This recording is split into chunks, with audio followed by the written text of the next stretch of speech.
non è nessuna frecciatina contro Giampaolo, è una questione che secondo me vanno messi dei punti chiari e fissi sul fatto che non abbiamo nessuna intenzione di rinunciare a queste tradizioni. Probabilmente Alberto, non avendo, come dire, contezza precisamente del provvedimento, è uscito così, ma insomma io condivido quello che dice lui, che alcune posizioni dell'Europa sono eccessivamente intransigenti. Un chiarimento, seppur a distanza, c'è stato tra il capogruppo della lista Zaia in Consiglio regionale Alberto Villanova e l'assessore all'ambiente Giampaolo Bottaccin, ospite del direttore Luigi Bacciaglia Focus TG. Al centro la delibera che regolamenta i panevin e che stabilisce la possibilità per un comune di organizzare 2 eventi all'anno comunicandoli anticipatamente e utilizzando sostanze non inquinanti.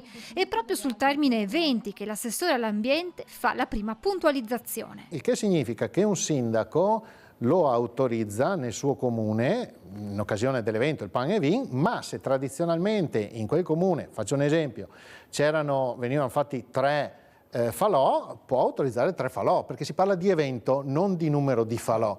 E su questo abbiamo dato un chiarimento anche alle province, formale, come regione, nei giorni scorsi, proprio per spiegare che si parla di evento. Quindi non vedo motivi di creare questo allarmismo, creare questa polemica interna. Dalla sua Villanova chiarisce che molti cittadini, letta la delibera, si sono preoccupati, da qui la decisione di diffondere un comunicato nel quale definiva le restrizioni sui pan e vin come qualcosa fuori dal mondo. Si sono allarmati perché hanno visto il pan e vin sotto attacco e quindi ci tenevo a far sapere al territorio che la nostra amministrazione è sempre stata vicina a questa tradizione, in particolar modo il presidente Zaia. Insomma, la delibera proprio non convince il capogruppo della lista Zaia. In qualche modo le va a limitare e in qualche modo le rende corresponsabili di quella che è una situazione dal punto di vista della qualità dell'aria.